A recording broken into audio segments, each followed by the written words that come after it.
Vous écoutez Les Films dans le Cabanon, un podcast sur le pire du cinéma, ou plutôt le meilleur du pire. J'aimerais commencer par remercier la microbrasserie Les Grands Bois qui nous offre les bières qu'on boit pendant nos enregistrements depuis maintenant 2 ans. Je veux remercier aussi Cuisinic. Si jamais vous cherchez un ébéniste pour un projet chez vous, c'est votre homme. Allez voir ce qu'ils font sur Facebook et Instagram, c'est malade. Et cette semaine, on reçoit le très intéressant Simon Chénier du podcast Noël chez Isidore pour parler d'un film québécois très noëlé, Station Nord.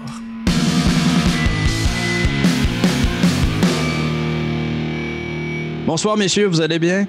Oh oui! Oui. Merveilleux. Une fois de plus, on reçoit un invité pour parler d'un excellent film de Noël. Simon Chénier est avec nous.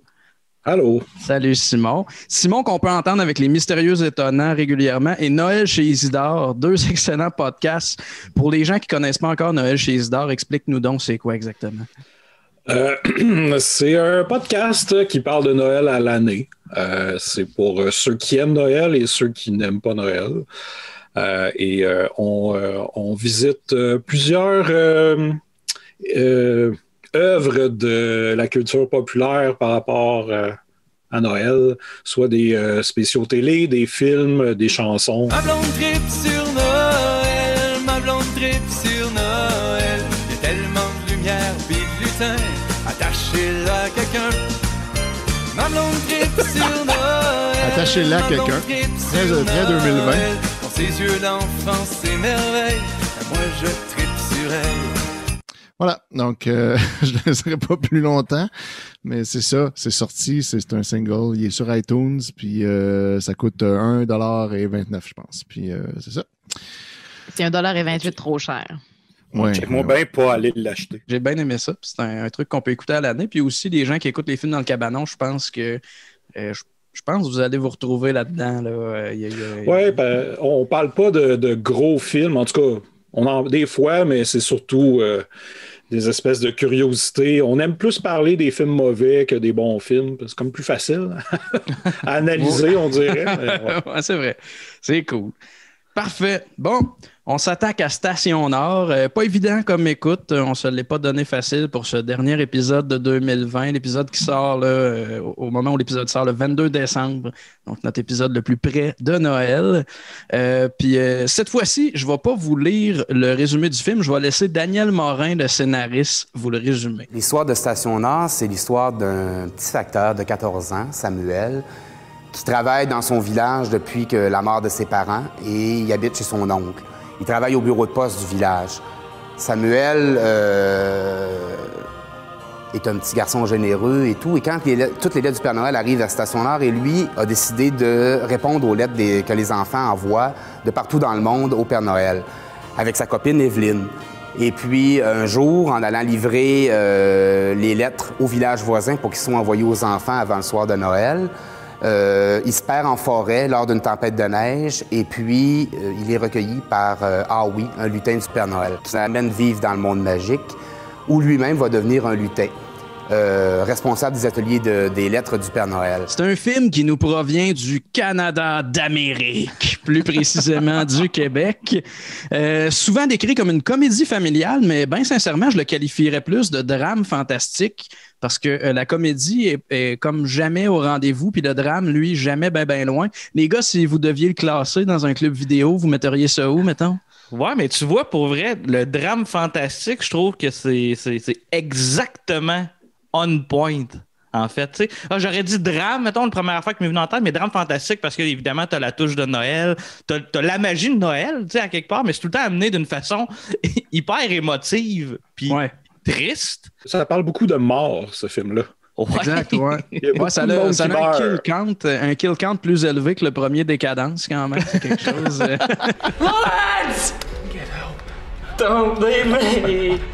Enfant, c'est pas une catégorie officielle. T'sais. Moi, je le mettrais comme film pour enfants de Noël. Ouais. C'est pas un drame fantastique. Là, c'est une catégorie pour Dominic Adams, mettons. Papa devenu lutin, c'est un film pour enfants. C'est clairement un film qu'il aurait aimé réaliser, Dominic Adams. Moi, j'écoutais ça, puis Dominic Adams, il aurait trippé à faire ce film-là. C'est l'impression que j'avais. J'aurais aimé voir ce qu'il aurait réussi à faire avec un budget de 4,5 millions, moi, pour vrai. Ouais, non, effectivement. Simon, j'imagine que tu as vu Papa est devenu un lutin. Oui, ben oui. C'est un petit peu trop souvent aussi. C'est un nouveau classique que tu vas réécouter chaque temps des fêtes? Ouais, je pense que oui. Je pense que je peux pas passer à côté. Là. J'ai le goût de me retrouver dans leur chalet. Ouais. Puis de voir comment il s'appelle, genre Marie Corbeil faire Jean-Marie des Corbeil. grimaces. Ouais. Pierrot le lutin. Hey, c'est drôle que tu parles de Pierrot parce que dans le générique de Station Nord, il y a un onglet qui est écrit Cantinière et le premier nom, c'est Pierrot. Puis, j'étais comme clairement que Pierrot, c'est pas une cantinière, là, ou comme être en voie de, je sais pas, là, mais Peut-être que Station Nord, qu'en fait, peut-être que Papin de Lutin, c'est un hommage à Station Nord. La cantinière de Station Nord. C'est peut-être dans le même univers. Ouais, c'est Aussi. ça, le Cinematic Universe de Station Nord, de Papin de Lutin. Ouais. C'est un film de 1h51, un des longs films qu'on a regardé dans le cabanon d'ailleurs. Puis c'est sorti en novembre 2002. Je ne sais pas si vous avez la même date que moi parce qu'il y a vraiment plusieurs informations différentes sur le web, mais si on se fie aux dates de tournage, aux souvenirs que j'en ai parce que je l'ai vu au cinéma puis j'étais au primaire, je pense que c'est novembre 2002. Le film est sorti en Italie aussi. Je ne sais pas, Simon, si tu veux te risquer à dire le titre. Je ne l'ai pas devant moi, mais c'est pas Miracolo di Natale? Exactement. Miracolo. C'est exactement ça. Puis sur le poster, on avait déjà parlé dans le cabanon, mais sur le poster de la version italienne, c'est dit que c'est le blockbuster mondial. Oh shit! C'est une petite année, hein? C'est une petite année. Il y a eu un film, c'était Station Nord. C'est l'année des dangereux, non? Puis les dangereux aussi, il a fait le tour du monde, si on peut dire. Là. Une grosse année pour le Québec. Hein? On montre à tout le monde sur la planète notre talent de réalisation de films. Toi qui es un grand fan de films québécois, Jean-Gab. Moi, je garde. Je te dis, cette année-là, j'étais dépressif. Là. Ça marchait pas. Là. Station Nord, c'est réalisé par Jean-Claude Lard. Je dois l'avouer en partant, je connais très peu la filmographie de Jean-Claude Lard, mais de ce que je comprends au fil de mes recherches, j'ai peut-être pas choisi le bon film pour m'initier à son œuvre. Là. Non, je pense pas. Ça va vraiment être difficile, en fait, de résumer rapidement sa carrière parce qu'il est actif depuis 1966. Puis il y a plusieurs projets notables à son carnet de route, autant au cinéma qu'à la télé. Je commence par les films Délivrez-nous du mal, Les Colombes, Bingo, Parlez-nous d'amour, Panique et Éclair au chocolat. Ça, c'est une très bonne streak pour Jean-Claude Lard. Parlez-nous d'amour, c'est vraiment, je trouve que c'est un des meilleurs films québécois, même si quand tu l'écoutes, tu trouves que le montage est étrange, mais ça fait partie du charme. Hey, comment ça va, Jean-Claude? Toujours pogné avec ta gang de grébiches pleine de varices? Donc, c'est pas un lunch que t'as là, toi, c'était pas complet. Ouais, pour ça que je pogne, Chris. Entre toi et moi, c'est certainement pas pour ma voix que les femmes viennent me voir, hein? Attends tout à l'heure, mon petit gars. Tu vas y voir baver, moi te donner 2-3 petits coups de rein, puis ils vont mouiller le siège, les câlisses. Hey, toi. Tu entendrais parler d'eux autres demain. Ouais, s'ils savaient ce qu'on passe d'eux autres, hein. Et un petit peu de John Orange. Hey, wow, ma grosse hostie, là, ouais. C'est un film qui met en vedette Jacques Boulanger, qui était un genre d'animateur de talk show d'après-midi. Oui, exact. Claudine Mercier est avec nous, c'est une imitatrice. Elle est très bonne, elle est jeune et bonne. Il joue dans ce film-là, il joue un peu son propre rôle, mais là, le film nous démontre comment que le showbiz est dégueulasse, puis que tout le monde est comme de la merde. Et là, lui, ça a un peu brisé sa carrière parce qu'il jouait son propre rôle du gars qui aime pas son public, puis qu'il envoie chier tout le monde. Ben non, il envoyait pas chier tout le monde, mais il y a des nuances dans le film, mais quand même, ça a fait mal, disons. C'est Jacques Boulanger. Est-ce qu'il s'appelle Jacques Boulanger dans le film? Non, je me souviens pas son nom, mais tu sais, il anime vraiment le même genre de talk show qu'il animait dans notre réalité. C'est le scandale en direct du Québec. Ouais.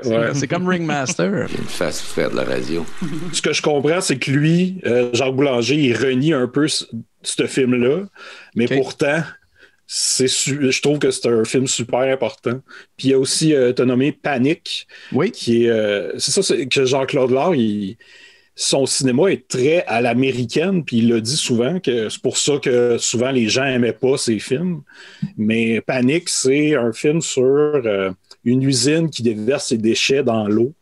Et là, il y a des enfants qui pognent des coliques, puis ils deviennent malades, puis tout. Puis là, c'est... il y a comme des gens qui prennent en otage une émission de télé pour passer un message. Puis le film est super engagé, puis il est encore d'actualité quand tu le regardes aujourd'hui. Nice. C'est peut-être la force de ses premiers films. Puis là, à un moment donné, ça a un peu viré, là. Je sais pas, sûrement tu vas en parler, mais il a fait le film Vindicator. Oui, j'y arrivais dans sa passe Canada-Anglais, États-Unis. Exact, où il y a un genre de cyborg qui détruit la vitrine du bric-à-brac sur la rue Ontario. Là. C'est magnifique. C'est à peu près la seule affaire, je me souviens, par contre. Là, mais ouais. Mais l'affiche est vraiment, vraiment inspirante. Ça donne le goût de l'écouter. Moi, j'ai vu ça et j'ai fait OK, il faut que je m'initie vraiment à son cinéma. Je commencerai peut-être pas par celle-là. Là. Tu m'as bien vendu Parlez-nous d'amour. Es-tu baisable aussi?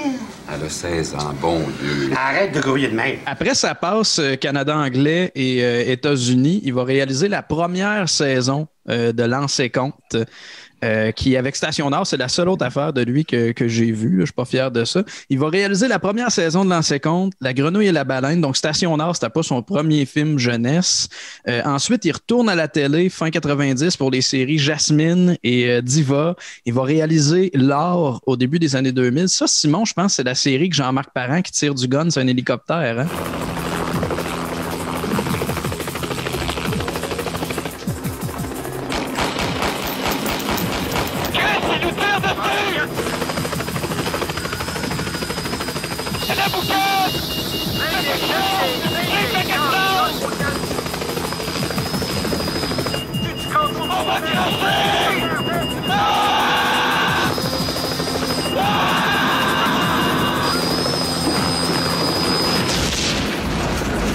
C'est la seule instance d'un hélicoptère qui explose dans la culture québécoise, soit à la télé ou au cinéma. Puis c'est Jean-Marc Parent qui tire sur un hélicoptère. Il y a un avion qui s'écrase dans les premières saisons de L'Anse et Compte, non? Avec à bord Marina Orsini. Ouais, mais on voit pas l'explosion. Ah, ouais, bon point. C'est comme l'avion qui s'écrase, l'avion dans les Boy Scouts. Ça explose, mais on voit pas. Puis tout le monde survit. On sait pas pourquoi. Ça va trahir la journée où on a enregistré, mais à matin, ils ont annoncé que Comédia rachetait les droits des Boys pour sortir un nouveau film en 2022. Simon, ton avis sur les Boys, vite? En général. C'est correct. Okay. Je laisse les autres l'aimer. Moi, ça me parle moins. T'en as-tu un préféré, mettons? T'en as-tu un que t'es comme celui-là et ça va? Ou... J'imagine le premier. Ça fait longtemps que je les ai vus, remarque. Là. Je pense que j'aime plus l'imitation de Dom Massy des personnages des Boys que d'écouter les Boys. Ben oui, ça va bien. Hein? Il y a à peu près juste ma tondeuse puis mon chien que j'ai pas hypothéqué. Est-ce que c'est brun longtemps ici? Labine, tu n'es pas mort. Tu es en prolongation. OK, les Blacks sont gros. Ils ont des grosses épaules. Font peur. Jean-Charles!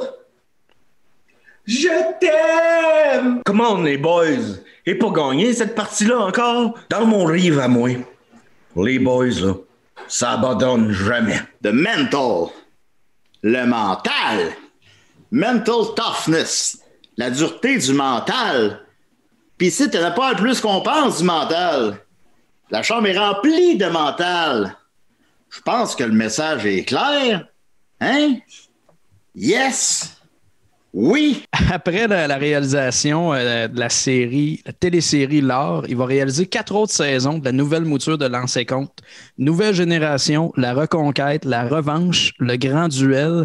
Je sais pas à qui on doit ces titres-là, mais... Régent. C'est rough. Ah ouais? Régent Tremblay, c'est lui qui écrit, hein? Ouais. Ben, c'est à l'image de la série. Je pense que les nouvelles moutures, les moutures plus récentes de L'An 50, je pense que c'était pas terrible. J'ai vu quelques épisodes. Là. Je veux pas. Voyons, Joël, le film de L'An 50. Ouais, c'est le film que tout le monde meurt quasiment. L'accident d'autobus. Ouais, le full reset. Ouais.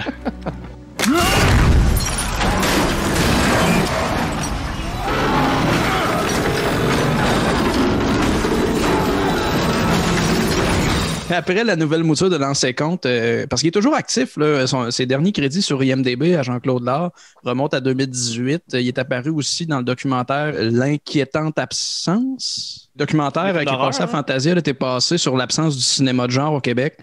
Bien intéressant. Il est là avec quelques autres réalisateurs qui ont fait des comptes pour tous d'ailleurs. Puis Simon, plus tôt, tu disais, ce cinéma-là était peut-être trop américain pour le public québécois.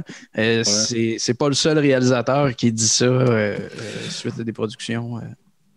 Ouais, je pense que c'est qui celui qui a fait Dans le ventre du dragon? Simoneau. Ouais. Que lui aussi, il a été pas mal catégorisé comme gars qui fait du cinéma à l'américaine. Le commentaire général qui ressort, c'est que c'est pas un film québécois. Alors pour nous, des gars de Québec, les acteurs de Québec, les techniciens, toute la gang de Québec, écrit par le monde de Québec, enfin, un Québécois, tout le cas, on se dit, on comprend pas. Qu'est-ce que ça veut dire que c'est pas un film québécois? On peut pas avoir plus québécois que ce film-là dans notre tête. Et là, on nous explique que ce genre-là est un genre un peu dangereux pour notre cinématographie parce que ça appartient plus au cinéma américain. Et on veut pas se faire contaminer. On veut garder une sorte de pureté du cinéma d'ici qui n'utilise pas vraiment les genres. C'est écrit par Denise Benoît, qui a écrit 5 scénarios, dont 4 réalisés par elle, entre 1976 et 2002. Fait qu'on parle pas là, ici de quelqu'un de très prolifique. 5 scénarios sur une période de proche 30 ans. Puis c'est surtout écrit par Daniel Morin, qui a une courte carrière de scénariste, mais qui a produit les 2 premiers films de Dolan, J'ai tué ma mère et Les amours imaginaires. Ainsi que l'excellent Le Scaphandrier. Et après, plus rien. On comprend pas pourquoi il n'y a plus rien produit après Le Scaphandrier.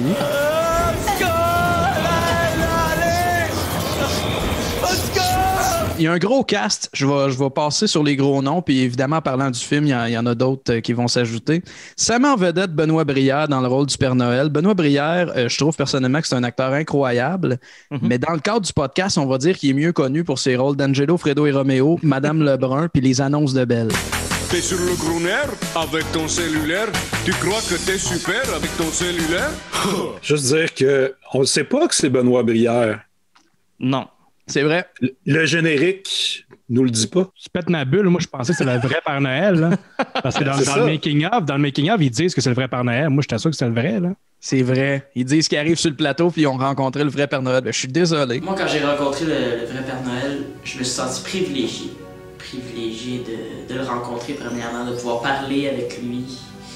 C'est pas tous les jours qu'on a la chance de rencontrer le vrai Père Noël. C'est peut-être pas lui. On sait pas. Ah. Peut-être jamais la même personne dans le costume. Je sais pas. Ceci dit, pour blague à part, je trouvais que c'est un des points positifs du film. En fait, un des seuls points positifs du film que Benoît Brière en Père Noël, je trouve qu'il c'est un bon Père Noël. Ça met aussi en vedette Xavier Morin-Lefort, qui est principalement connu pour les 455 épisodes de Ramdam dans lesquels il a joué. Il jouait aussi Xavier dans la série Bouscotte et il jouait dans le film Familia. Ça, Joël, le film Familia, corrige-moi si je me trompe, mais c'est le film dans lequel Passe-Montagne se fait faire une pipe, ça. C'est ça. C'est malaisant, puis c'est drôle parce que c'est Passe-Montagne. ouais. Mais c'est ça, mais on dirait que... Jacques Lheureux et Marie Ekel, Passe-Partout, les deux, ils ont essayé de se défaire un peu de leur rôle de Passe-Partout. Là. Dans la comtesse de Bâton Rouge, Passe-Partout se montre les seins, puis elle dit ça fait 25 ans que je jouis à la télé pour les enfants, puis il n'y a pas un sacrement qui veut me faire jouer pour les grands. C'est un statement, là. C'est comme. Vraiment. Ouais. C'est elle pour vrai, puis elle se montre les seins dans un resto. C'est fucké comme film. Passe-Par-là est mon personnage. Ça fait 25 ans que je jouis à la télé pour les enfants. Puis il n'y a pas un sacrement qui veut me faire jouer pour les grands. Je suis Marie Lheureux, actrice. Ça met aussi en vedette Roxane Godette-Loiseau dans le rôle de la jeune Évelyne. Roxane qu'on a pu voir dans un paquet de téléromans québécois, surtout toi, Simon. Dans Scoop, Virginie, Omerta, Caserne 24, Yamaska, que tu as écouté. Son plus grand rôle. Ouais, c'est là que j'allais en venir. Je voulais te demander si c'est un personnage important dans Yamaska. Oui, puis c'est un personnage qui, à un moment donné, se fait attaquer par un autre personnage. Et là, ça devient une cause en cours. Et il y a un crossover avec la série Toute la vérité. Oh shit! Et là, il y a un épisode de Toute la vérité avec les personnages de Yamaska. C'est génial pour ça. Très cool. Ça marche-tu? Ça se blende-tu bien? Ou... Non. Dans ma tête, c'est comme nice, une super bonne idée, puis non. Ça aurait pu, mais tu sais, c'est quand même ça. Alors, aussi, juste avant qu'on tape, j'ai essayé de retrouver la cassette, mais je ne l'ai pas retrouvée, mais j'ai une cassette chez nous de Cardio Thai Box avec Marcel Marois. Et Marcel Marois nous montre comme faire de l'exercice, et à côté de lui, il y a Roxane quelque chose. Ouais. Je ne sais plus son nom, qui est comme l'invité de la cassette. Godette Loiseau. 1, 2, 3, 4, 5, 6, 7. En plus de sa cassette de Cardio Thai Box, on a pu la voir dans Secret de banlieue au cinéma, La forteresse suspendue, que moi, j'ose pas réécouter parce que j'ai gardé un bon souvenir de ce film-là, vraiment. Puis aussi dans l'excellent À vos marques partez. Fait que d'après moi, c'est pas la dernière fois qu'on parle de Roxane Godette Loiseau au film dans le cabanon. Non, mais c'est le 2, le pire. C'est le 2 qu'il faut écouter, À vos marques partez. Ouais, Jean-François Provençal, il y a une couple de semaines, nous a suggéré ça aussi. Fait que je pense que ça va venir, là. Mais Xavier, qui joue Samuel, là, qui était dans Ramdam, lui, il a rien fait d'autre, je pense, après Station Nord, ça se peut-tu? Des voix. Je l'ai vu, il était devenu agent d'immeuble. Je pense que c'est vendeur d'assurance. Ah, OK, ouais, c'est ça. Il est sur LinkedIn. Si jamais vous cherchez des assurances et que ça vous tente de vous les faire vendre par un gars de Ramdam. Je crève de faim, j'ai rien avalé de la journée. Oh, dégoûtant, merde. Bon sang, quel crétin! Pour ceux qui connaissent le site Cameo, où tu peux demander à des vedettes de souhaiter bonne fête à des chums, au Québec, c'est assez récent. On est rendu avec Salut, puis il est là-dessus, comme plein d'acteurs de Ramdam. Fait que, évidemment, vous me connaissez. C'est sûr qu'on va en avoir. Puis on va voir ce que ça va donner. Yes! Il est habitué de parler à une caméra. Il brisait tout le temps le 4e mur dans Ramdam. Ben là, qu'est-ce que je vais faire? OK, on change de sujet. Il y a d'autres visages connus, certains qui sont là comme 2e, 3e rôle, mais on va en parler dans la prochaine heure. Si ça vous fait rien, je veux juste nommer au passage quelques membres du crew. Il y a notamment le producteur Pierre Gendron. Pierre a produit plusieurs films mettant en vedette Patrick Huard, dont Cadavre, dans lequel on voit Patrick Huard faire la toupie sur sa queue.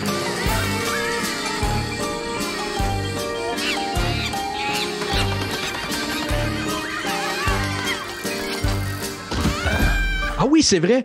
Si on regarde le générique du film, dans Les Gardiens de sécurité, il y a Guy Cloutier, ce qui est quand même stressant compte tenu du fait que Nathalie Simard est dans le film. Selon IMDb, le film qui a coûté plus de 4 millions a remporté 171 000 $ à travers le monde, mais j'ai comme un doute que ce soit les vrais chiffres. Je trouve que c'est peu, 171 000 pour ce genre de film-là. Ben pour un blockbuster mondial. Exact, ben oui. Oui, c'est ça. Je trouve que c'est beaucoup le budget. Le budget, je trouve que c'est beaucoup pour un film québécois, me semble. C'est fréquent. Je pense que... Non, ça me paraît pas... Mais en 2002, en tout cas, puis je trouve que ça paraît pas tant que ça à l'écran. Le budget, il a passé dans les décors puis dans les gros sourcils brillants. Ouais, mais les deux sont lettres, je trouve. En tout cas, les deux sont discutables. Là. Ouais, c'est ça. Je regardais le film, je n'étais pas sûr. Les décors, est-ce que Québec Sim leur a prêté ou ils les ont achetés après? Je n'étais pas certain. Très bon. Les sourcils des lutins, ça coûtait cher en cure-pipe et en brillant. Ouais. Je pense que le film souffre aussi du fait qu'il est tourné en numérique. Oui. Je pense que si c'est en pellicule, ça aurait mieux sorti. Mais là, c'est comme le début du numérique, je pense. C'est l'info qu'on voit beaucoup. Hein. Ça serait dans les premiers films. C'est un peu flou, mais ça serait dans les premiers films tournés en numérique HD au Québec. Moi, ce qui m'a gossé dans Direction Photo, c'est pas le fait que ça soit tourné en numérique, c'est le fait que ça soit tourné très large, toujours en focale très courte. Fait que l'arrière-plan est comme à peu près jamais flou, ce qui aurait comme vraiment aidé le décor. Puis les mouvements sont bien bizarres. Par bout, j'écoutais le film, j'étais comme ça me fait penser à The Revenant, mais genre pas le même film. Là, mais ouais, il y a une couple de scènes qui sont comme, on dirait quasiment que c'est un documentaire, caméra épaule, qui suit les lutins, qui suit le Père Noël dans la base des lutins. Là. Il y a de quoi dans l'image qui fait, on dirait que c'est juste on dirait que c'est le making-of, on dirait que c'est un documentaire.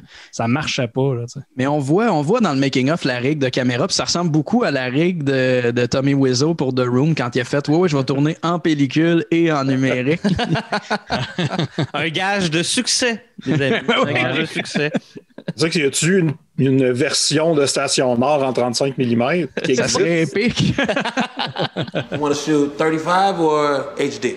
Well, we'll shoot both on this film. Ça, vous l'avez pas vu, les gars, mais en partant, avant même que le film commence, le menu du DVD est dégueulasse. Moi, j'ai une copie physique ici. J'ai écouté ça sur le DVD. Puis le menu est atroce. Là. Ça a vraiment l'air d'un template d'un logiciel de DVD que tu achètes au bureau en gros. Là. C'est vraiment lettre. Ça part de même. Puis après ça, c'est suivi d'une signature qui dit que ça se passe en 1950 dans un village qui s'appelle Station Nord. On voit une shot de Jeep d'une église éclairée qui ressemble à celle de Saint-Élie de Caxton l'hiver là, avec des LED dedans. Puis on entend des lettres de jeunes de partout dans le monde. Dans toutes sortes de langues. Puis on voit quelqu'un répondre à des lettres du Père Noël. Le facteur qui répond s'endort, se réveille. En fait, quand il s'endort, je me suis dit, ça y est, il est mort. Probablement parce que j'avais déjà vu le film. Mais il se réveille et là, il meurt. Il ne peut pas mourir le premier coup. Grosse musique dramatique. Puis tu sais, quand il tombe, c'est moi qui ai remarqué, quand il y a un gros plan, il y a genre un œil injecté de sang. Ouais. Il y a comme un œil, il y a comme une tache de sang. Là, je suis comme, hey, c'est quoi? C'est de quoi j'ai tenté d'écouter là? Ouais. Ça va pas bien. C'est tout de suite après qu'il meurt, puis il voit la grosse lumière jaune-orange au bout du tunnel là, qui vient comme blaster sa face. Ouais. Très beau, ça. Je sais pas si c'est la lumière qui vient de Los Angeles, comme disait le directeur photo dans le making-of, qui ont des grosses lumières qui viennent de Los Angeles. Ouais. On a mis une grosse lumière qui vient de Los Angeles. Là. Une histoire de fou encore. Là. Je me souviens pas du nom de l'acteur, mais c'est lui qui jouait Eugenio dans L'Héritage. Je voulais juste le plugger. Vous les mêmes qui ont toutes Simonac. Plus les gens ont de l'argent, moins qu'ils en donnent. C'est le jour et tout est turbo jaune. C'est tellement bizarre comme colo. C'est pas beau parce que c'est sur la neige blanche qui est jaune. C'est juste de la pisse qu'il y a dans la neige. Puis ça marche pas. Mais moi, ça me faisait penser, dans Breaking Bad, toutes les scènes qui se passaient au Mexique, il y avait un gros filtre jaune. Mais c'était crissement plus réussi que ça. Ben, c'est plus comme orangé, puis il y avait du contraste dans Breaking Bad. Là, c'est comme juste blasté jaune, on dirait. Ouais. Clairement inspiré de Station Nord. Là, oui, c'est ça. Oui, en plein ça, ouais. C'était peut-être de même dans les années 50. On n'était pas là. Oui, c'est ça. Et parlant de jaune et de trucs de mauvais goût, il y a Gaston Lepage qui fait une joke sur les Chinois. J'avais pourtant demandé au centre de triage qu'ils arrêtent de nous les envoyer. Il y en a même cette année qui arrivent de Chine. Au Père Noël de Chine. Eh oui, mon Gaston, c'est ça qu'ils font avec notre argent, les petits Chinois. Et ça, là, est-ce que c'est pas clair comme joke? Non. Là? Je sais pas si c'est un statement, là. Je sais pas à quel point... C'est un peu la réalité, je pense, des années 50. Là. Les Chinois, ça, c'était vraiment comme l'étranger. Là. C'était loin la Chine. Fait que c'est peut-être ça. Je sais pas. Là. Je pense pas que c'est une joke, un statement de 2002, tant que ça. Là. On n'en est pas à notre dernière référence douteuse à la diversité dans Station. Non. Plus tard. C'est 100% du temps maladroit. Pas mal intentionné, je pense pas, mais maladroit.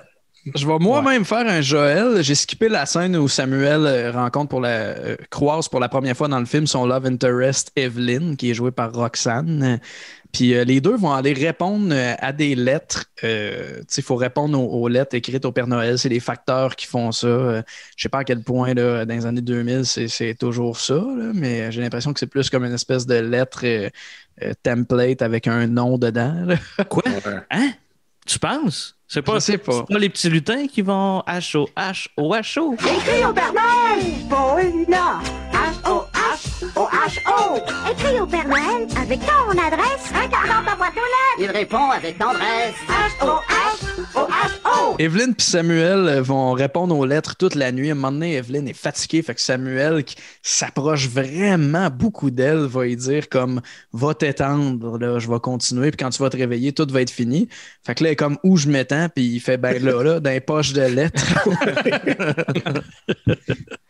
Ça a l'air très confort, très romantique, tout ça. Ouais. On passe à une chorale haute en couleurs qui chante Happy Day avec Nathalie Simard et Paul Buisson. Moi, et l'accueil Bono. Ils ont un costume différent. Chaque Paul Buisson, il y a comme un saut de prisonnier avec une espèce de chemise hawaïenne par-dessus. C'est comme pas clair parce que je pense qu'on apprend plus tard que c'est des prisonniers. Ouais, ok, je suis pas fou, j'ai entendu ça moi aussi. Ouais. Les Luthériens sont des anciens prisonniers. Qu'est-ce qu'ils font ici? Ils croyaient tellement au Père Noël, alors il a décidé de les faire venir ici. C'est juste qu'ils sont obligés de tirer son traîneau et chanter dans les rues. Les lutins débarquent au bureau de poste pour remplir les lettres parce que Samuel et Evelyn se sont endormis. Puis ils font ça comme en accéléré, là, le procédé préféré de Jean-Gab. Oui, Simon? Mais je veux pas revenir sur la chorale, mais la chorale est là pour empêcher le monde d'aller au bureau de poste pour que les lutins passent. Ça m'a pris du temps avant de catcher, mais c'est ça qui... Ça, c'est le fruit de 4 écoutes de Station Nord. C'est ça. Ouais. Mais en quoi ça va empêcher le monde? Non, mais c'est parce que ça fait du sens, c'est vrai. C'est que le monde arrête. C'est ça, t'as le gars sous qui arrive puis qui veut aller porter une lettre, puis là, ils sont « on va la donner, nous autres. » Pendant ce temps-là, t'as les lutins qui passent. OK. Puis quand ils finissent les lutins de leur job... La chorale, elle disparaît. Exact. Ça fait du sens. Oui. Ça fait du et puis, t'as dit, Simon, le gars sous. Là. Ouais. C'est que ça me gosse, pas vrai. Je trouve ça lourd, là, quelqu'un qui imite un gars sous. Là. Puis, tu sais, il y a beaucoup de ça. Je pense que François Léveillé, qui est un humoriste que je respecte, avait ce personnage-là du gars sous. Ouais. Puis Jean-Michel Anctil avait ce personnage-là du gars sous. Il y avait Gilles Thibault aussi. Il existe-tu des images de ça? C'est un nom que je connais, mais je pense l'avoir jamais vu. Ouais, je vous en enverrai, là, mais c'était un gars qui imitait Olivier Guimond qui fait le gossou. C'était plusieurs niveaux de très mauvais. Là. Oui, c'est ça. Pourquoi là, tu peux pas l'apporter de pour l'amener, de pour te de pour l'écrire du pingouin? Louis-Georges Girard, le père d'Evelyne, débarque avec Gaston Lepage parce qu'il est comme ça n'a pas de bon sens que ma fille soit seule avec Samuel à répondre à des lettres toute la nuit. Qu'est-ce que le village va dire? Ça sonne très 1950, tout ça. Ouais. Puis il rentre, puis toutes les lettres sont écrites, puis c'est comme surprenant, puis c'est grâce aux lutins qui vont se volatiliser dans une des dizaines, en fait, d'effets de particules qui se volatilisent. Là. C'est de toute beauté. Puis là, Gaston Lepage arrive, puis il dit « Vous avez relevé le défi. » Mon ami, il a réussi son défi. Samuel veut acheter des bijoux que Evelyn trouve beaux. On a installé ça plus tôt, là, si on fait un Joël, on a installé ça plus tôt dans le film que Evelyn a vu des bijoux dans une vitrine. Il veut les acheter, mais ils sont plus là parce que Evelyn est rentrée les acheter, puis on va le savoir un peu plus tard. L'oncle, Gaston Lepage, leur dit que la voie ferrée est bloquée, fait que les jeunes ne pourront pas avoir les lettres de Noël. Puis là, il y a une larme crissement weird. Cool, ça joue de Xavier. Ouais, vas-y. J'allais vous demander, vraie larme ou fausse larme, selon vous? En fait, c'est tellement vite. Moi, j'écris larme avec des points d'interrogation. Tu sais, comme, hein? Tu sais, vous direz que c'est comme un changement de plan, puis là, il y a la larme qui coule doucement. Moi, je dirais que c'est une vraie larme physiquement, mais c'est pas. Ils ont rajouté ils ont mis des gouttes dans les yeux, peut-être. Là, je sais pas, tu sais, mais elle est tellement crisp, là, elle est tellement définie, la larme. Elle a vraiment l'air comme collée là. Ben, tu sais, si c'est. Ah, OK, mais est-ce qu'elle est animée? Est-ce qu'elle descend? Ouais. Oui, elle descend sur sa joue, mais il y a de quoi d'uncanny là-dedans. Mais je sais pas. Des effets spéciaux réussis parce qu'on se demande si c'est vrai. Peut-être, c'est vrai. Mais moi, je trouvais juste que c'était trop, là, c'est trop dramatique. Je dis, c'est pas grave, là, si les enfants n'ont pas de réponse à leur lettre tout de suite. Là. Lui, il prend ça trop personnel. Je sais pas, pour un ado, en tout cas. Ouais, c'est ça. Il est comme trop intense. Il pleure. Ouais, il pourrait être un peu découragé, puis au pire, regarder la caméra comme dans Random. Mais là, qu'est-ce qu'on va faire? Qu'est-ce que je fais? Samuel, en apprenant que les lettres vont pas pouvoir se rendre par train, il faut prendre la motoneige pour aller les livrer. Puis Evelyn lui donne un des anneaux, en fait, que Samuel voulait acheter plus tôt. Ils vont s'embrasser sous le regard du bully du film qui va revenir un petit peu plus tard. Puis j'ai remarqué à ce moment-là que la DOP de nuit dans le village est vraiment plus belle que dans le jour. Parce qu'on enlève ce filtre jaune-là, très intense. On est plus ouvert. Fait qu'il y a du beau bokeh de lumière de Noël en arrière. Très technique, ce que je dis là. Et pour les gens qui nous regardent en vidéo, je vais glisser un extrait, puis vous allez voir que le visuel du film pogne une coche la nuit dans le village de Station d'Or. C'est juste plate que ça revient souvent le jour aussi. Tu sais, genre, ça ouais, c'est ça qui arrive. Ça se passe très souvent le jour. Ouais. Fait que Samuel, évidemment, tombe en panne et il traîne les lettres à la main dans la tempête avec son petit traîneau. Evelyn est inquiète en face de l'église. Elle attend Samuel qui revient pas. Le bully lui dit: à ta place, je l'oublierais ton beau Samuel.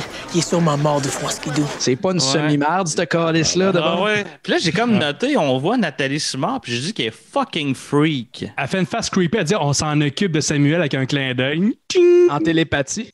Ouais. Exact, c'est ça, il y a télépathe là-dedans. OK. Ouais, c'est ça. Moi, j'ai écrit que le skidoo en CGI, c'est lettre. Moi aussi, j'ai remarqué qu'il y avait une shot de skidoo un peu whack. J'étais comme, Chris, un skidoo au Québec, me semble, doit pas être dur à arranger. Là. Doit pas être dur de trouver quelqu'un pour faire du skidoo. C'est un vieux skidoo, par exemple, mettons, à la défense de...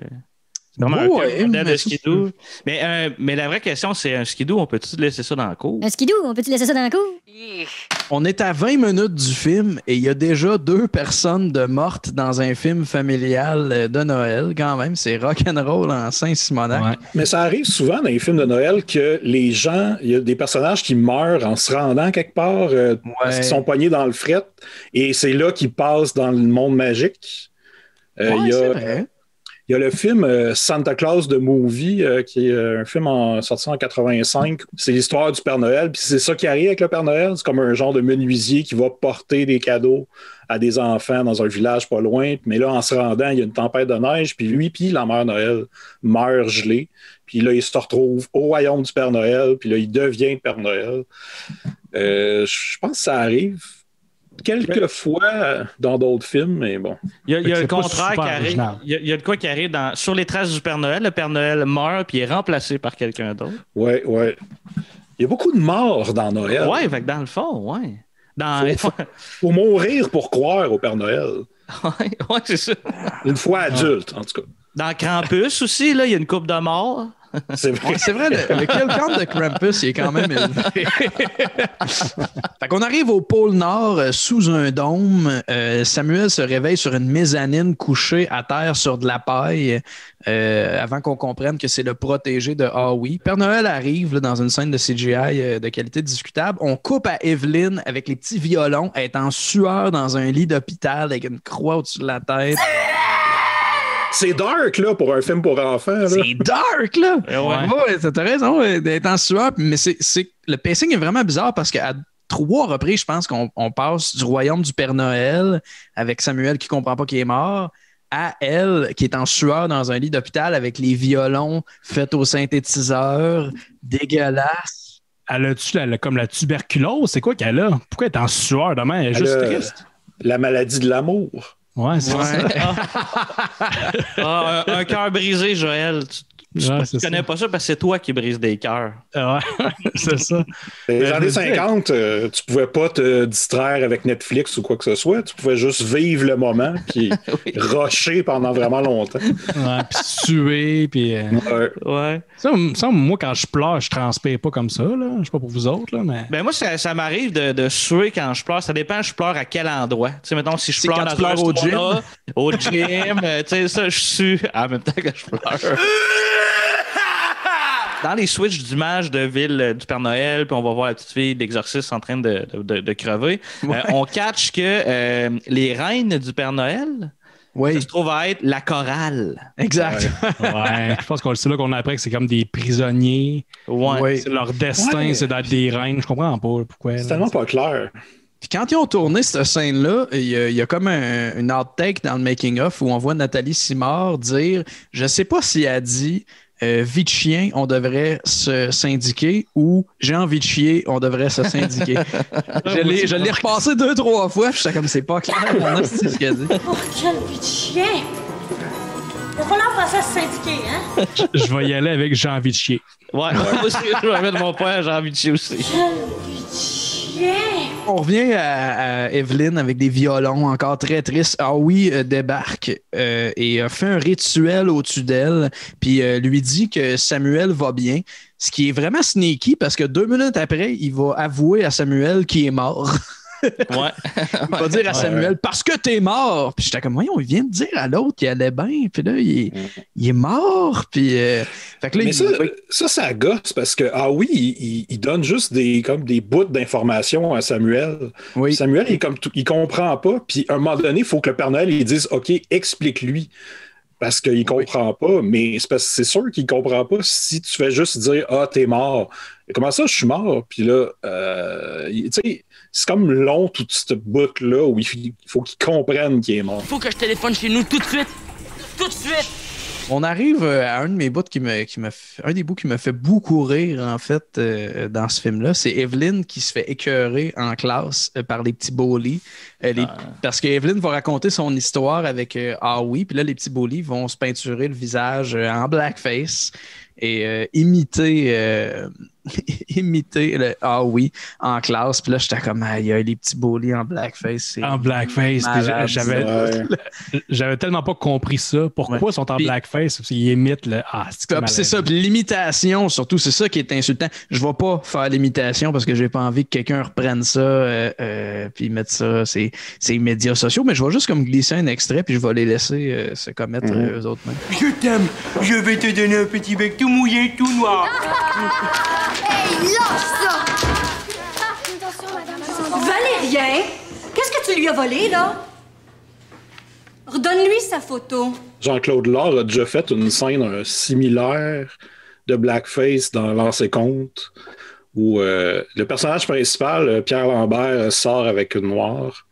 Et là, pour que l'équipe veuille lui montrer comme qu'il accepte la relation parce que ça a l'air que il fallait. Ça, wow. Ils se font tout un blackface, puis ils se retournent, puis ils sont comme, en tout cas, on l'aime, ta blonde, puis c'est comme, tabarnak.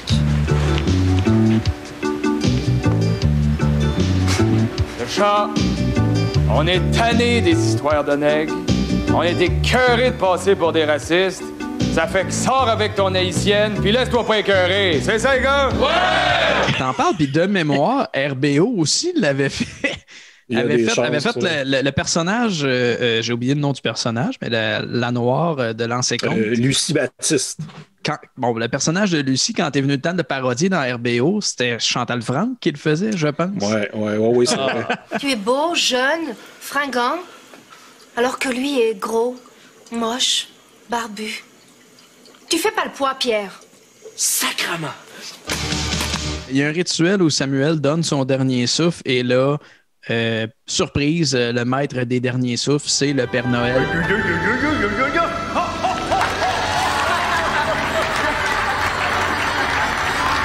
Ils sont tous crampés parce que Samuel, j'allais dire le gars de Ramdam, il donne son dernier souffle, ça veut dire qu'il meurt.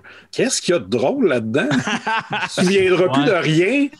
Puis c'est comme de passer à une autre étape, mais ce film-là, toute l'affaire du dernier souffle, là, c'est tout un concept weird. Là. Mais ils sont bien détachés par rapport à la mort, parce que plus tard dans le film, quand il y a 3 personnages à l'article de la mort, ils sont comme couchés sur des bars d'événements corporatifs, là, des espèces de bars en plexiglas avec des LED dedans, puis ils sont couchés là-dessus. J'étais comme, qu'est-ce que c'est ça? Ils ont j'avais noté ça dans un backstore au stade olympique. Ouais. Moi, j'avais noté que c'était des tables de balles de finissant de secondaire. Ouais. 50 ans plus tard, à Station Nord, on voit Evelyne, qui est devenue une femme de 50 ans plus vieille. Elle est devenue Renée Claude, la chanteuse. C'est une chanteuse? Ouais. Elle est morte, je pense, cette année en plus. Ah là, c'est triste que tu dises qu'elle est morte cette année, parce que moi, j'allais dire que c'est un des moments d'acting qui m'a fait le plus rire dans ce film-là. Malaise. Tu sais, je suis vieille, fatiguée et malade maintenant. Dans la vraie vie, elle est peut-être devenu lutin. Ah oui, c'est vrai, son dernier souffle. On rappelle que le Père Noël existe, il est dans le film. C'est vrai. OK, parfait. Et il y a une autre comédienne... Ça va clairement être dans le montage, ce bout-là. Ah, c'est sûr que oui. C'est tête, là. On dirait qu'à toutes fois tu dis ça va clairement être dans le montage, c'est comme une note pour moi pour que je le coupe. Ouais. Je t'aide, dans le fond. Merci. Je fais ta job, esti. Fais tout, calice! Il y a une autre comédienne de Ramdam qui débarque, c'est Cathy, le personnage de Cathy. Elle offre des biscuits au Père Noël sur un plateau d'argent. Puis là, va tenir des propos un peu macho, voire misogyne à l'égard de Cathy. Genre, retourne en cuisine, toi. Puis on comprend que Cathy... Ouais, on comprend que Cathy, c'est comme un peu... là, Samuel va la défendre parce que Samuel, c'est un personnage vertueux dans ce film-là. Mais on comprend que Cathy, c'est un peu le mouton noir du village magique là, du Père Noël. Alors retourne dans ta cuisine, tu veux? C'est fini, les femmes dans les cuisines. Je m'amuse plus. Laissez-moi jouer avec vous. Elle a raison, oui. Fini les torchons, les chaudrons pis les poêlons. Plus on est de fous, plus on s'amuse, hein? Hey yo, Chabroute, tu commences à perdre la tête ou quoi? Si on allait jouer avec nous, on risque d'attirer la colère de Bianca. Alors toi, tu t'en vas tout de suite. Quelque chose, Samuel? C'est compliqué, les filles. J'ai spoté aussi dans les lutins, t'as, comment il s'appelle, Fayol Jean Junior. Oui. Qui jouait le goaler dans l'ancien compte Nouvelle Génération. Ouais. Puis il y a aussi celle qui joue, attends, j'ai ça quelque part comme note, là, mais la lutin philosophe qui est... J'ai oublié son nom. Elle jouait dans Virginie aussi, me semble. Ça se peut-tu? Ouais, elle a joué dans Virginie. Elle a joué dans L'Ancien Compte aussi. C'était une des enfants de Pierre Lambert. Et dans À vos marques partez aussi. Je pense que c'était une des bad girls. Oh! Lara S, Lara L et Lara T. Ensuite, après, c'est la chorale qui chante. La chorale qui chante au Zimbabwe. C'est le bout pas raciste du tout de chanter à Zimbabwe, à une famille d'Africains qui sont morts. Sont-ils pas morts? Non, mais s'ils sont là, c'est bizarre. Tu sais. Ils sont pas morts. Vas-y de ton explication, Simon. Ils sont pas morts. Hein. Non, ils ont fait venir pour qu'eux, ils croient au Père Noël, pour donner de l'énergie au Père Noël qui commence à être déprimé. C'est ce que je comprends. Puis, c'est ça. Pour leur donner de l'énergie, ils chantent cette tune-là. Ça, c'est un drôle de choix. Puis ils ont l'air crissement down, mais tu comprends, ils sont pauvres, ils n'ont pas d'argent, mais ils ont juste l'air écœurés de la chorale. Ils sont comme là, on se fait ma gueule, ils sont juste là, tabarnak. Et puis ils répètent là, au Zimbabwe souvent, il n'y a pas le buisson qui fait des cris de singe à travers ça. C'est cringe en tabarnak.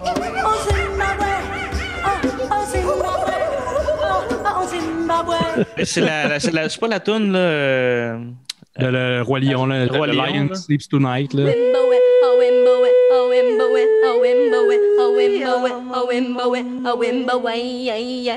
Ouais, mais ça me rappelle le film, quoi, c'est Santa Claus, c'est ça, le film de 1959, un mauvais film de Noël, que tout le monde à travers le monde, puis en même il y a vraiment des Africains, mais ils sont vraiment habillés comme des cannibales.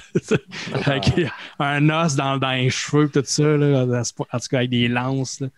Mais ça, c'est en 59. Là. Ce film-là, il est en 2002. Je vais te donner un petit bec tout mouillé, tout noir. Fait que, explique à Samuel pourquoi ils ont une dent contre Cathy. C'est parce que Cathy, à un moment donné, est allée dans le monde des humains avec le nouveau costume du Père Noël. Puis ça aurait pu comme détruire l'espèce de secret autour du village magique. Je sais pas trop. Fait qu'elle a été condamnée à 1000 Noëls de cuisine pour ça. Parce que les autres, ils vivent comme très longtemps, ces gens-là. Immortels. Exactement, ils sont immortels. Puis le temps se passe pas pareil là-bas. Tu veux dire, il y a eu 50 ans entre l'arrivée de Samuel puis où est-ce qu'on est rendu. Mais pour eux, c'est peut-être comme 2 semaines, je sais pas trop. C'est pour ça que Samuel, il est un peu encore épais. C'est comme dans Interstellar, mais en vraiment moins poussé. Le personnage de Nathalie Simard va se pogner avec Paul Buisson, puis là, elle va faire comme hey, il y a un passager de plus dans le traîneau, moi j'ai des vieux reins. Le Paul Buisson va la traiter d'espèce de momoune, elle va répondre espèce de gros lard, et Paul Buisson va répondre espèce de petit pudding. Il aurait pu la traiter de Poutine, tu sais, il faisait des pubs de Valentine. Fait qu'il aurait... C'est peut-être avant les pubs de Valentine. Je ne sais pas si vous vous souvenez de ça. Là.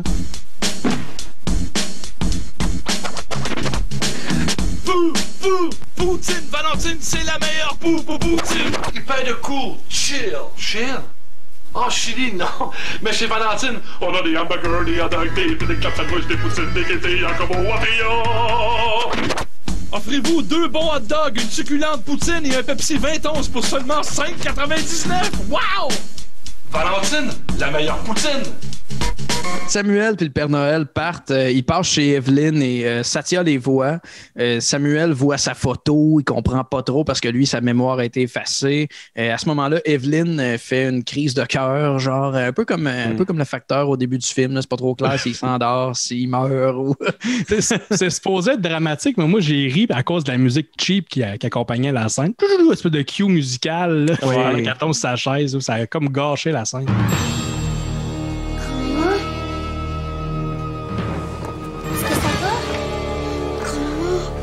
Mais ça aurait pu être pire, ça aurait pu être les cris de la grand-mère dans le sommet de Dante. Oh, wow! Celle qui meurt là, dans lave, là? Ouais. Vas-y donc, Joël! Ah!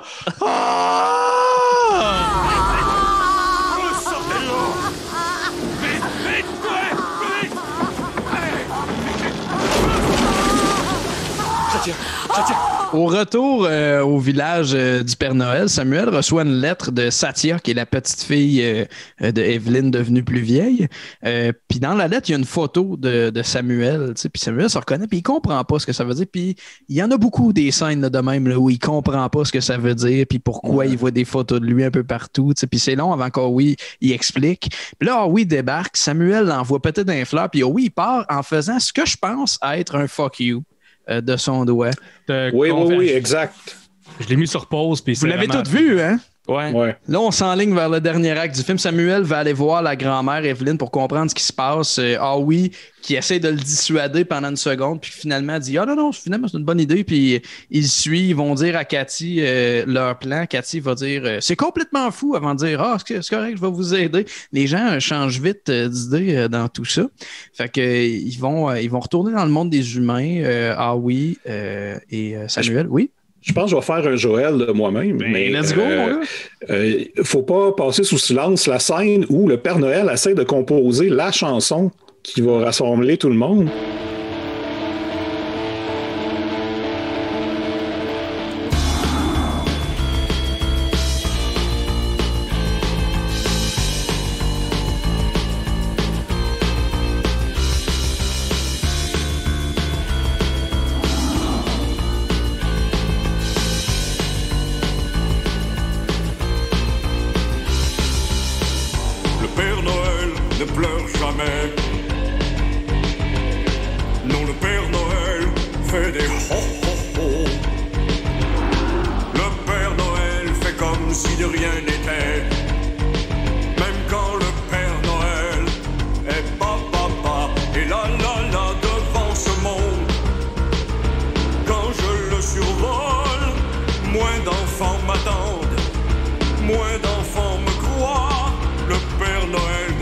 Des larmes devant cette façon qu'ont les grands d'enseigner le rêve d'épargne, de temps et d'argent aux enfants. Mes chers enfants, vous ai-je délaissé? Auriez-vous perdu aussi le sens de la magie à trop jouer avec les grands? C'est mon moment préféré parce que ça sort tellement de nulle part. Ouais. Pourquoi un band punk new wave avec le Père Noël? C'est très what the fuck, là. plus le film avance, plus il y a des failles, vraiment. Ça commence à être...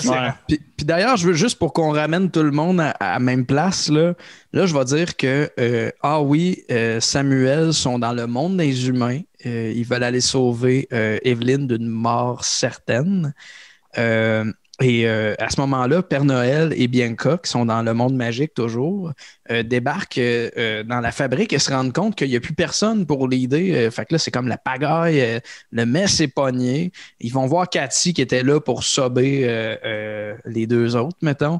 Puis là, Cathy dévoile tout de suite. C'est le secret qu'elle avait dit qu'elle allait garder. Elle fait comme ils sont partis dans le monde des humains. Puis là, Bianca est fâchée de ça. Puis Cathy répond tu m'as jamais aimé. T'aurais dû me laisser mourir. Puis on ajoute une couche de plus à ce drame fantastique. Il n'y avait pas assez de drame, en fait, encore, je pense. Pas assez de drame encore. Il en manquait juste un peu.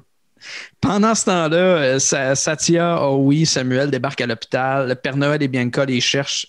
Eux sont rendus dans le monde des humains aussi. Et là, ils se cherchent dans le monde des humains. Oui, Simon? Je ne sais pas si vous avez remarqué le caméo de l'infirmière.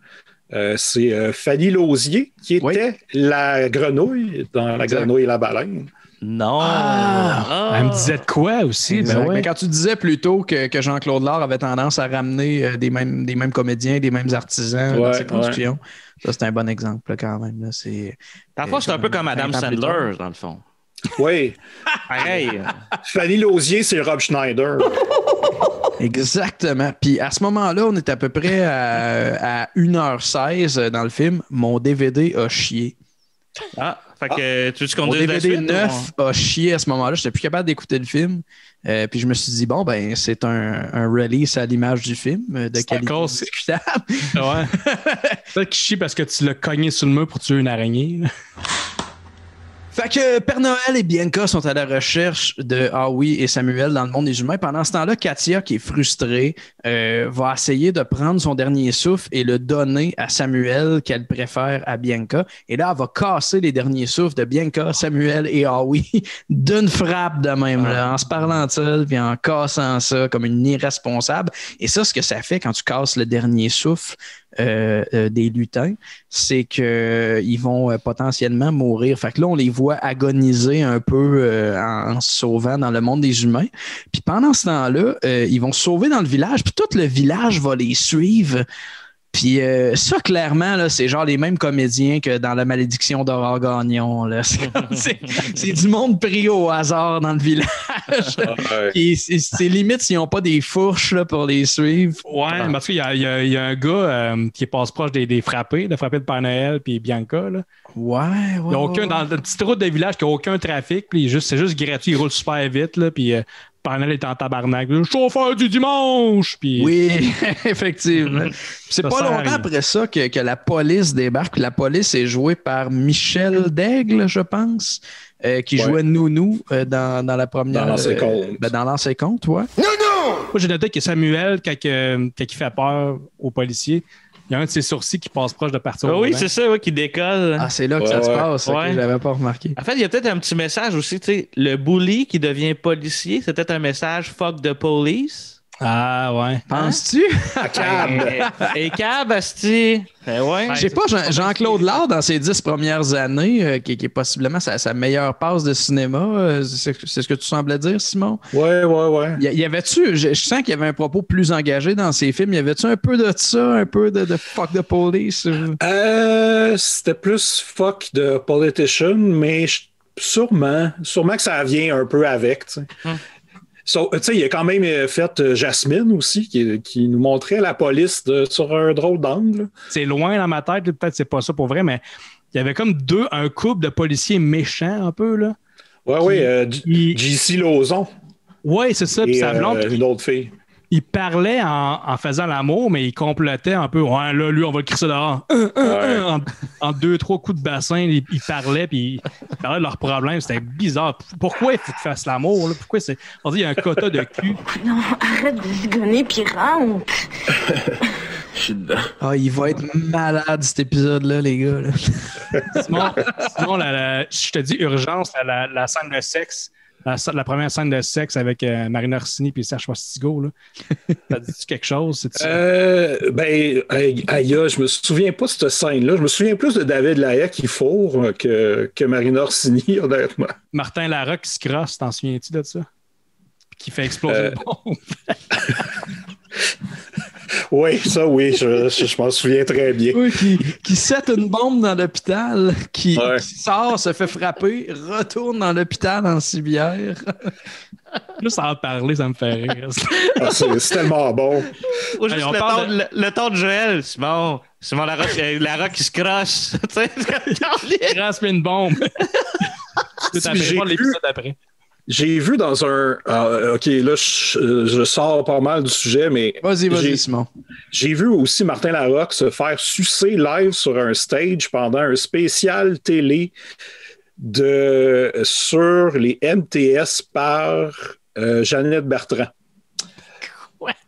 Ça, c'est quelque chose. C'est comme ça a passé à Télé-Québec, puis c'était plein de petits sketchs sur différentes situations. Et t'en avais une que c'était Martin Larocque. Il y a une scène de lui qui jouit pendant qu'elle suce, mais il jouit, tu sais, vraiment trop cartoon, là. Puis c'est magnifique, là.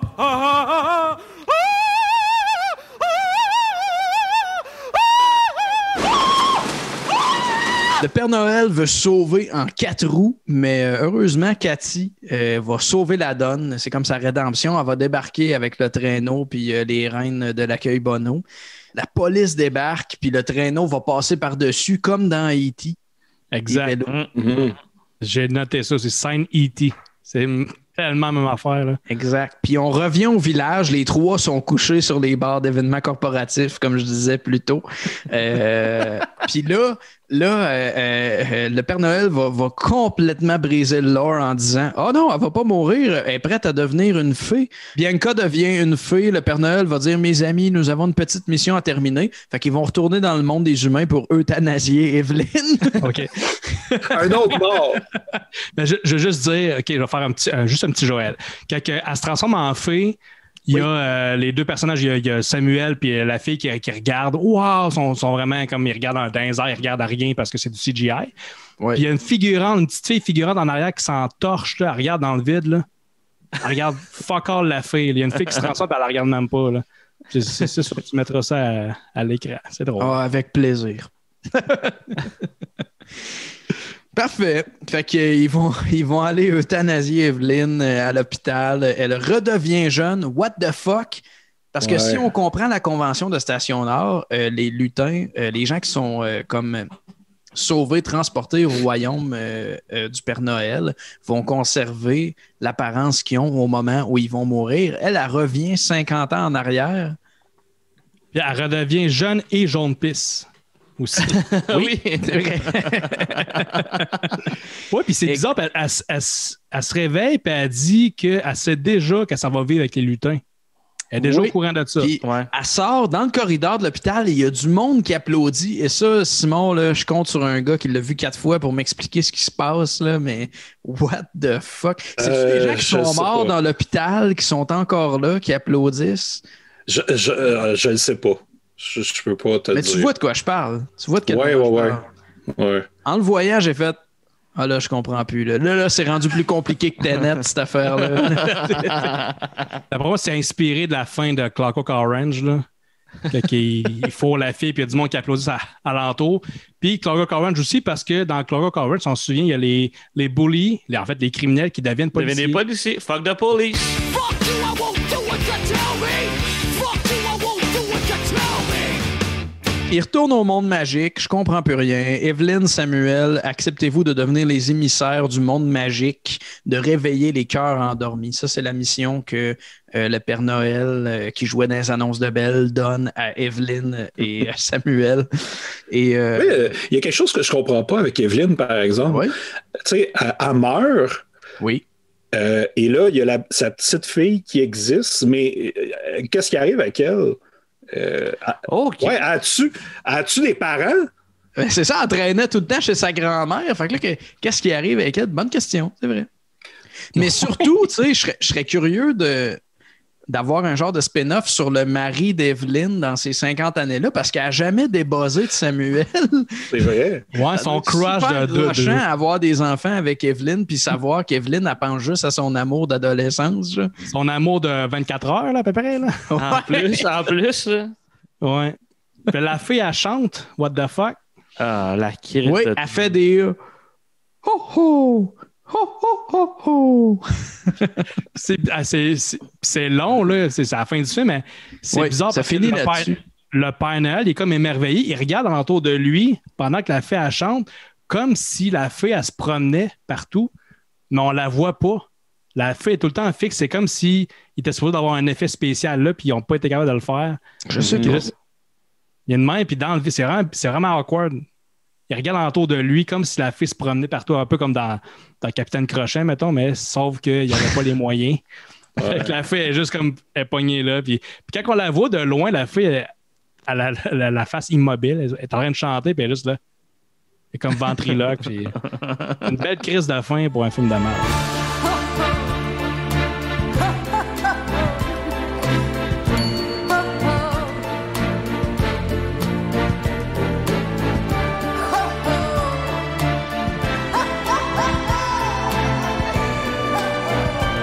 Le film finit avec la phrase « Et si c'était vrai? » Oui.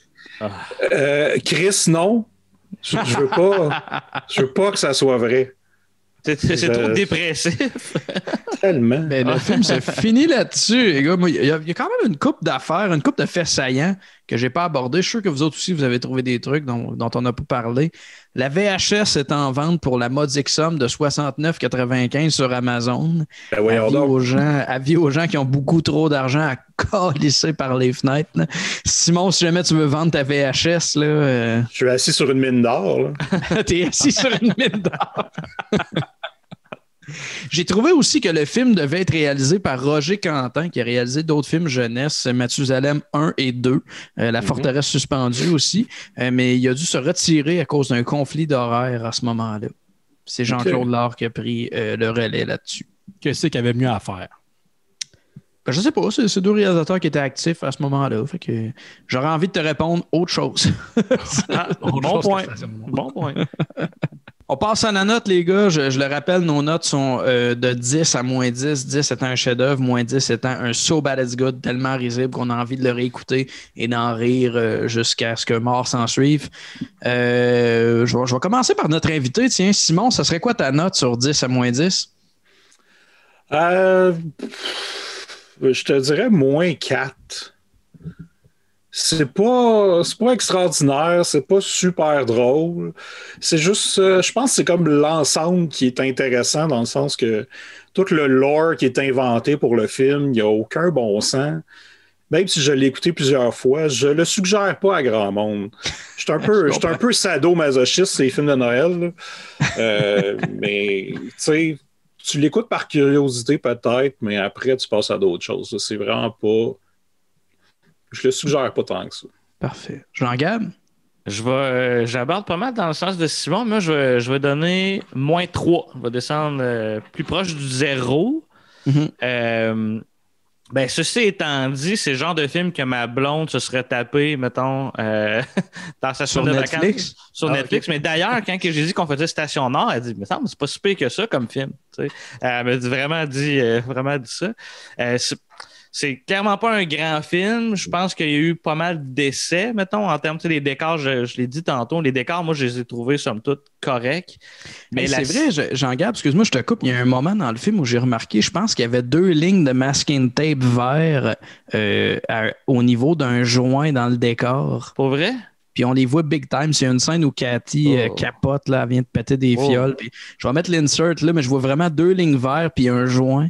OK, je vais donner moins 2 de base. En évidence. Là. Je donne moins 2. Je vais baisser d'une coche parce que moi, c'était mon point fort, les décors. Fait que moins 2. Moi, je pense que j'ai plus aimé que vous autres, selon vos commentaires. Moi, j'ai quand même pas mal ri. C'était un peu long. C'est pas loin de 2 heures, puis ça aurait pu être plus court que ça. Puis, mais je pense que je le réécouterais peut-être, ce film-là. Quel con. Je pense que je vais lui donner la note de passage, moins 6. Ah ouais. OK.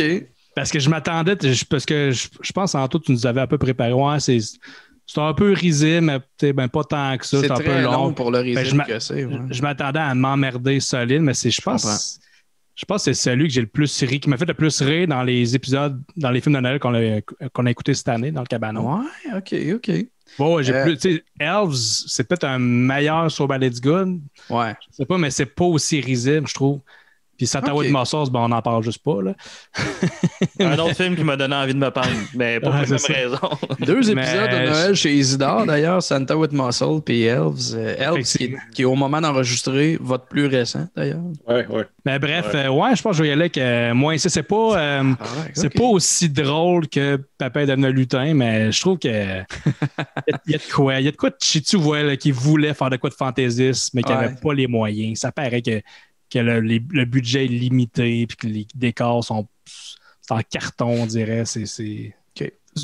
C'est un excuse tout le temps. Comment? Ça gosse tout le temps une excuse de « ouais, on n'a pas les moyens, Chris, l'imagination, là, ça coûte gratis. Tu sais, utilise-le comme du monde. D'après moi, tu es capable de faire de quoi depuis que Blumhouse est dans l'eau, la défaite on n'a pas les moyens, ça marche plus avec moi. Je suis comme toutes les Blumhouse coûtent entre 5 et 7 millions, qui est le budget de pas mal de nos films québécois. So the formula in broad strokes is we only make low-budget movies. We get paid nothing. The directors get paid as little as we're allowed, which is scale. The actors get paid as little as they're allowed, which is scale. And the pitch to the filmmaker coming in, my greatest successes, or our greatest successes, have been with filmmakers who've kind of had a hit and then kind of gone off a little bit. So James Wan did Saw, and he did 2 movies for Universal you've never heard of, and he came into my office and he is pissed. They're in movie jail. They're in movie jail. They're pissed at the system. And one of the biggest reasons we get mad at the system is we go to work for a studio, the studio tells us what to do, the movie bombs, we get blamed. So we, being the filmmakers, get blamed. So that is a very powerful tool that our company uses, and we say to James, or whoever it may be, can't promise you a hit, but I'm going to give you final cut, and I promise the movie will be your own. So you're going to live or die on your own work. Je pense aussi les films pour enfants, souvent j'ai l'impression qu'on fait comme c'est pas grave. Ouais. Tu sais, c'est les films pour enfants qui prennent le temps de faire de quoi de bon, qui ressortent du lot, tu sais. Ouais. Ça, c'est comme c'est correct, on va montrer de la magie, puis ça va être bien beau, là. L'excuse Dominic Adams, c'est un film pour enfants, donc c'est pas grave si c'est poche. C'est ça. Les enfants, c'est des caves. Écoutez, tout a été dit pour ce qui est de la critique. Moi, je vais me contenter de juste dire ma note, puis j'abonde dans le même sens que Jean-Gab. -3 sur 10. -3. -3. Puis, j'étais parti avec l'idée que c'était plus un -2, mais on dirait qu'en parlant avec vous autres, OK, j'abonde plus vers le -3. Le réécouter, je pense qu'il va se passer à peu près le même nombre d'années qui s'est passé entre la fois que je l'ai vu au cinéma puis la fois que je l'ai écouté hier, mettons. Là. Je suis pas pressé de réécouter ça. J'ai d'autres nanars de Noël, je pense. Je pensais que tu allais dire comme dans le film 50 ans, tu vas attendre 50 ans. Oui, exact. Là, ce qui gosse, c'est que sûrement que je vais faire un épisode de Noël chez Isidore là-dessus à un moment donné. Ça veut dire qu'il va falloir que je le réécoute. Je suis pas... je suis tanné. On sera là si tu as besoin d'un invité. Ça nous donnera une bonne raison de le réécouter. Joël a trippé bien raide, visiblement. Bien raide. Là, si je le réécoute, je vais être déçu, finalement. Là. Je te laisserai le DVD, Joël. Moi, écoute, à ce que l'épisode est fait, j'en ai plus rien à foutre. Là. Puis il saute de toute façon à 1h15. C'est déjà tout pour nous. Merci Simon d'être passé. Merci de l'invitation. Écoute, j'espère que c'est pas la dernière fois, Colin. On peut te suivre via Les Mystérieux Étonnants, via Noël chez Isidore. As-tu quelque chose à plugger? C'est le temps. Je peux plugger aussi mon Instagram où je poste plein de petites vidéos niaiseux de séries québécoises. Oui. C'est chaîne vidéo. Des faces filmées en plongée. Des écrans filmants. Ça me fait bien rire, moi, ça. La vidéo que tu avais mis, le aveugle, je sais pas si c'était censé. C'est dans Jamais 200 toi. Jesus. Je suis aveugle. Je suis aveugle.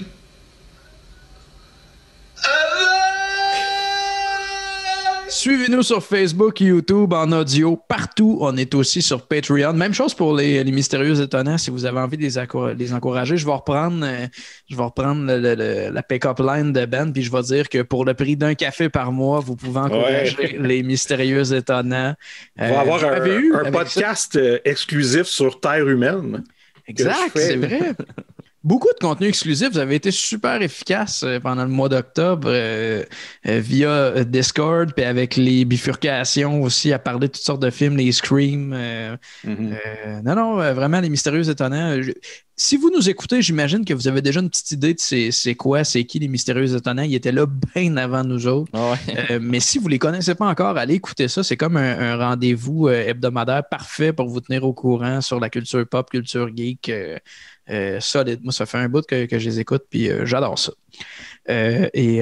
Finalement, nous aussi, on est sur Patreon. Je vais dire, moi, pour le prix d'un junior au poulet, vous avez accès à notre contenu exclusif qui est nous qui déballons nos caisses de cassettes.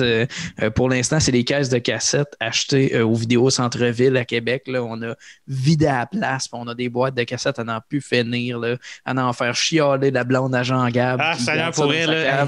Elle est tannée, là. Que ça prend de la place.